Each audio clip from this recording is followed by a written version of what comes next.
Hello again, folks, and welcome back to The Lone Adventurer and my ongoing series of Four Against Darkness adventures,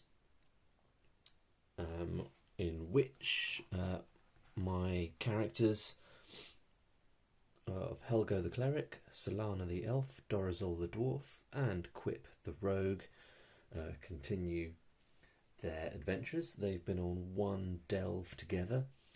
They went into one dungeon, they had a pretty successful time, and they came out with three of the party at level 2, and they got a fair amount of jewellery and gems as well. And in my downtime between adventures, we've converted some of those items, some jewellery and gems, into gold. So the dwarf has got plenty of gold, as you would imagine. Dwarves like gold. And Quip and the cleric have got a bit of extra gold as well, but I guess we can always just convert the jewellery and gems that we're left with on the fly to gold if we need to. Because in this adventure, we're not going to be playing through a basic Four Against Darkness quest. We're going to be using a pre-written quest from the Lantern, which is the Four Against Darkness zine. This is issue 1 of the zine. And the first item in here is this, which is Tumbar, the Curse of the Unliving Ones. And this is a pre-written quest, so it's a little bit like a choose your own adventure book, where you go through an area and different things happen in different locations. So that's what we're going to do. This is a quest basically for level 1 characters, but it says you can play it with level 1 and level 2 characters. Let me read the introduction. 4 brigands have robbed crates containing the wages of town militiamen. The authorities call for the help of bounty hunters to recover the money. It sounds like easy coin for your party. The bounty on the 4 brigands, dead or alive, is 200 gold pieces plus 1/10 of the stolen wages. Not a bad amount of gold for your band of absolute beginners. Alright, so it says here that not much is known about the brigands, but there are rumours that they are led by Zar Thun, a spellcaster of sorts from some southern lands. We spend the day hunting for information in seedy taverns and asking questions in less than recommendable neighbourhoods. After much chatting, some threats, a couple of well-thrown punches and some small coin in the right hands, you get some information.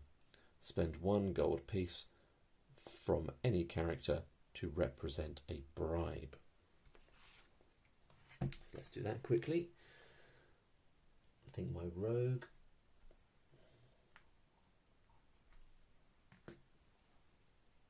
Alright. It seems the brigands are holed up in Tumbar, an underground gnomish village that was abandoned over 1 year ago after it started being haunted by some undead creatures. It is not clear how dangerous the undead were, but the peace-loving gnomes didn't want anything to do with them and just left the settlement and went to live in villages. An old gnome who used to live in Tumbar sketched a match of the place, as he remembers it, and gives it to you. Okay, so we now have the option of doing some purchasing. There are a couple of special items available, or we can purchase items from the standard Four Against Darkness book.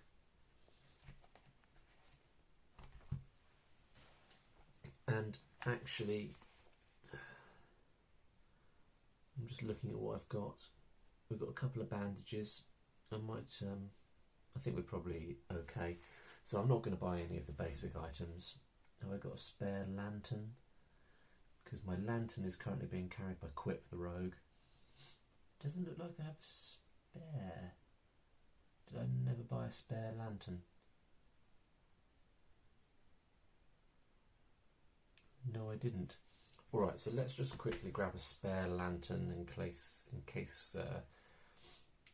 something weird happens to Quip. Lantern is 4 gold pieces. I think I can probably stretch to a spare lantern. So, Dorizol, no complaining now. You've got loads of money. You can buy and tuck into, it's not how you spell lantern, isn't it? You can buy a spare lantern and tuck it away in your backpack. And then we've got these special items. We could buy a scroll, a sleep or escape spell for just 75 gold pieces. Well, that's quite a lot of money, if you ask me. But we've also got, oh, we could have the healing potion. Heals all wounds suffered by the imbiber. I think it'd be rude not to buy those, or at least one of them. Actually, tell you what, Solana's got this jewellery which is worth 80 gold pieces, so maybe she should sell that. So now she's got 90 gold pieces in total, and then she's going to buy 1 healing potion, which will take her down to 40 gold pieces. So she has got a healing potion. That's quite handy. Are we going to buy the other one as well? Maybe we should. So, although the other thing we could buy theoretically is this masterwork mace. It's a crushing weapon, but the good thing about it is it allows for explosions on a roll of 5 or 6. If you remember, an explosion is when you can, when you're doing an attack roll. Perfect example. If you roll a 6, you can roll again and add the total on. So 6, then that would be a total of 8. And if I had a masterwork weapon, then you can do that re-roll on a 5 or a 6, which is pretty cool. It's only 50 gold pieces, so I could buy the masterwork mace for Solana. And do you know what I think I'm going to? She's only got 40 gold pieces left, but I think Dorizol can lend her the gold. He is going to complain about that, as you would imagine a dwarf would. Adventure begins. So Tumbar is only 3 days' ride from town. We hitch a ride on a cart and after a bumpy but otherwise uneventful journey arrive in Tumbar. It is a mostly barren hill on which only a few twisted trees grow. On one side of the hill there is an entrance to the underground village. Although the gnomes have only been gone from Tumbar for a year, the metal gate is already in pitiful condition and covered with ivy and other vines. All that remains is to enter and explore the underground settlement and find out where the brigands are hiding. Now, we've got a mechanic here, which means that in certain rooms you have to spend clues in order to do stuff, which is an interesting mechanic because I find generally clues are quite hard to come by. But now that I'm saying that out loud, I realise that I also have a habit of failing to explore, to search rather, a failure to search rooms. I usually decline searching rooms, so maybe I should search more rooms. So when we come across an empty room or corridor, we can search it. And I'm going to have to do that because you need the clues in order to progress successfully in this adventure. Now, what I have done, and this might be cheating, but I don't think it is I've given myself one clue to start. So what I imagine is that the old gnome who drew us the map over here, he told us a little bit about the settlement in which he used to live, and that is sufficient to give us a starting clue. So there you go. That was my decision. I've given myself a starting clue straight off the bat. Notice I've got this map over here, and I've got a token on there to track where we are on the map, so I don't have to keep turning back to here. We've also got a separate wandering monsters table for this adventure, which is at the back of the adventure. So I'm just saying that out loud now to help me remember more than anything else. And if we revisit rooms we've already been to, we ignore events, traps and encounters described in the text. And you can only search a room once. So hopefully I will remember to search rooms. Time to make a start. Okay, so we enter into area 1. The stairs leading into Tumbar are made from stone and polished by use. Establish the marching order of your characters, placing 2 in the front and 2 in the back. Decide who carries the lantern if you haven't done so already, and which weapons your characters are carrying. Well, I've done all that. Got the same marching order as I've had previously. We've got Dorazol and Quip in the front, and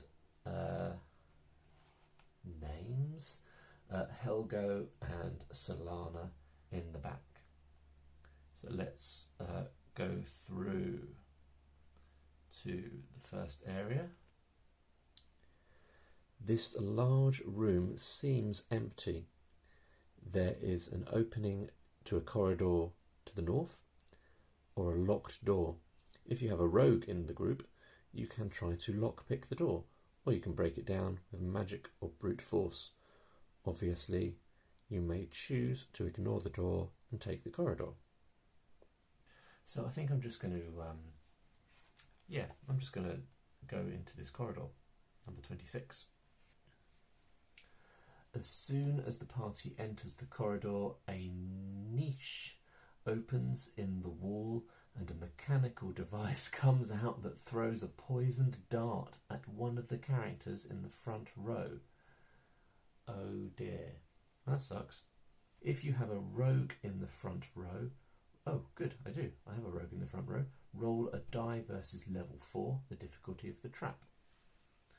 Add the rogue's level to the roll. If the roll is successful, the rogue notices the trap in time and neutralises it, retrieving the dart, which can later be thrown as a light weapon, 1 use only. Oh, okay, so let's have a look. Is Quip going to notice the trap? 2, add 2 gives me 4. I believe you actually have to roll greater than the level of the trap in order to succeed. So that is a fail, unfortunately. Maybe I should just check that. No, I think I was wrong about that. I think if you roll the same level as the challenge, you succeed. So, huzzah! Quip noticed the trap, and he gets a dart which can be thrown as a light weapon. So let's make a note of that.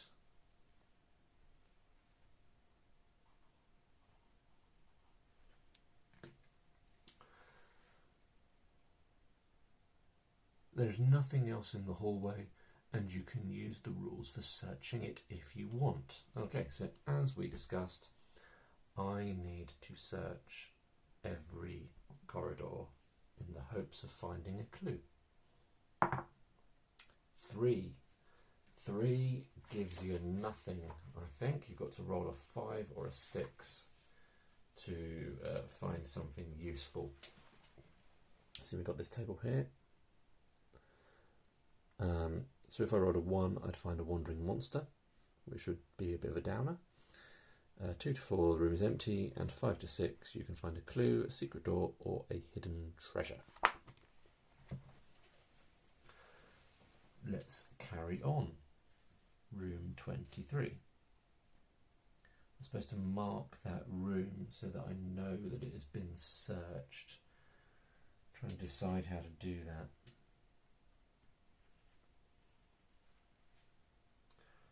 Alright, I've decided just to use this little scroll area here to make a list of rooms that I've searched. In this room there is what looks like a mechanically animated counter that prepares drinks and snacks. If you want any of your characters to eat or drink something, decide who does it and then read Secret 1 at the end of the adventure in the Secrets of Tumbar section. Any halflings in the group will not be able to avoid eating. Dwarves in the group, or any character with an alcohol-related trait like drunkard, will not be able to refrain from drinking. Alright, well I guess Dorazol is going to have a drink. This is an automatic food and drinks dispenser built by gnomes. Unfortunately, it hasn't worked properly since it was abandoned. Roll a d6 to determine the effects on the character who ate something. Oh, we've got a separate one here for drinking. 1. Drunk. The character drinks too much and will not be able to cast spells or test to solve puzzles and riddles for the duration of the next 5 rooms. There you go. So Dorazol, it turns out, a bit of a drunkard, immediately took the opportunity, despite being on a fairly important quest here. He's gone ahead and got himself fairly well sloshed. So I'll try and remember to keep track of the rooms where Dorazol is not much use.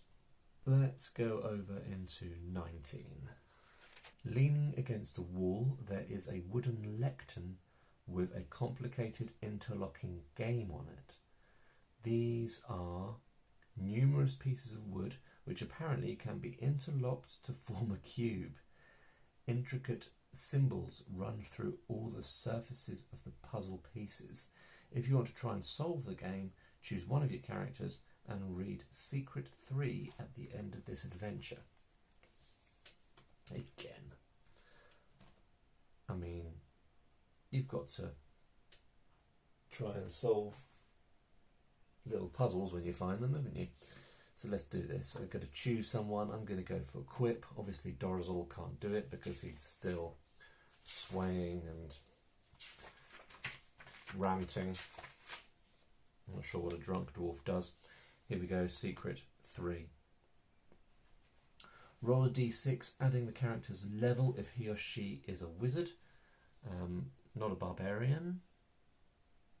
Okay. Roll the character's level. Roll a d6, adding the character's level. Whoa, that is low. Right. 1 plus 2 is 3. If the result is 5 or more, you can solve the 3-dimensional puzzle. If you fail with another character, an electric shock from the game inflicts 1 life point on him and the puzzle remains unsolved. Okay, fine. Well, let's take a point of damage and give it another go, because we're not gonna leave it at that. That's better, isn't it? 5 plus 2 is 7, which is 5 or more, so we successfully solve the puzzle. Choose one of the following results. So 1, The words on the surface of the cube form a warning. Earn 1 clue. I think I probably need the clue, don't I? 2. Words form a spell called Blood Fury. Well, that sounds awesome, but I think I'm going to have to take the clue. So our rogue, Quip, earns a clue. Awesome. So we've got a little sort of dead end route down here, 25, 27, and then ending in 12, which looks a little ominous, but let's check it out anyway. 25. Empty room. It is possible to perform a search roll. Search roll, a happening. 4. Nothing happens. Okay, on to 27. An empty room. You can perform a search roll or spend 1 clue to surprise one of the brigands or necromancer, not both in this roll. If you surprise a brigand, here is her profile. Let's do it, shall we? Let's surprise the brigand. Right, let's have a look here. So this is Mimbras the Lethal, who's a level 5 boss with 3 life, +1 morale, so less likely to run away, and normal treasure.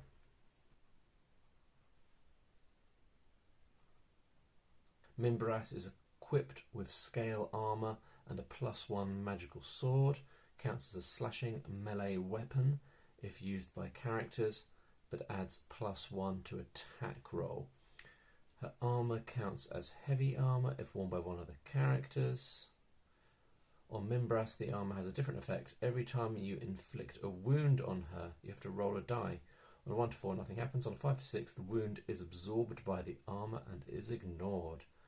Armour cannot deflect damage caused by spells, magical items, or magic weapons.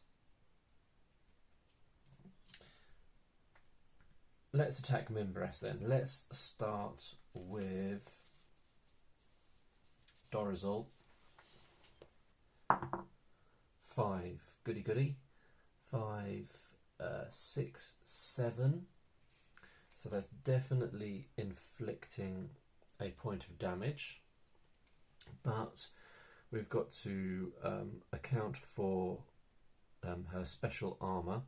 Check to see if the armour absorbs the wound. 3, no it doesn't. On a 5 or 6 the wound would be absorbed and is ignored, but that has not happened.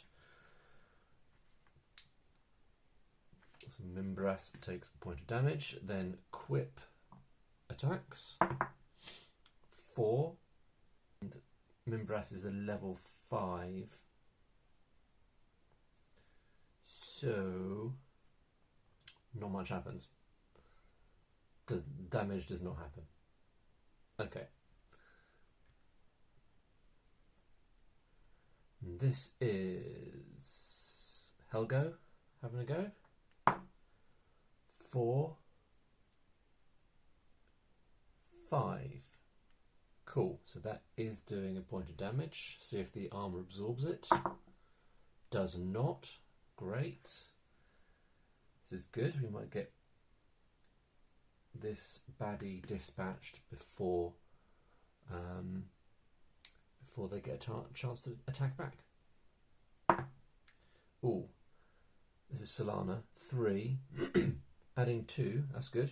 3, 4, 5, which means that we've done another point of damage, another wound. Let's see if the armour absorbs this one. Does not. That was some pretty lucky rolling, I think. So Mimbras, the lethal, has been dispatched. Goody goody. I guess I can choose to keep the magical sword, which I definitely will. But we also need to check to see what treasure we get. 2 gives us 2d6 gold pieces. That's 8. 8 gold pieces. Let's give that to Quip. And let's keep that magic sword. Who are we going to give the magic sword to? So the magic sword gives a +1 attack. Okay, so the only person to give it to really is Quip, because everyone else has already got a weapon, I think. It gives an advantage. So magic sword, +1 attack. Right, so Mimbras the Lethal has been dispatched. Good news. Let's go down into location 12. There is a weapon rack in this room. You can pick up a weapon with each character. Choose a weapon from those allowed in the game except firearms. Also, you can search. Well, I don't need any weapons right now, but I could search. So let's do that. 5. Yeah. That gives me a clue. So let's give the clue to the elf, to Solana. All right. I think I might call it quits for this video. The adventure is ticking along nicely. I've sort of explored this area here, but there's still quite a lot to go. So thanks for watching. Subscribe if you'd like to see the continuation of Tumbar, the Curse of the Unliving Ones. Thank you for watching. I'm the Lone Adventurer. See you in the next one. Bye bye.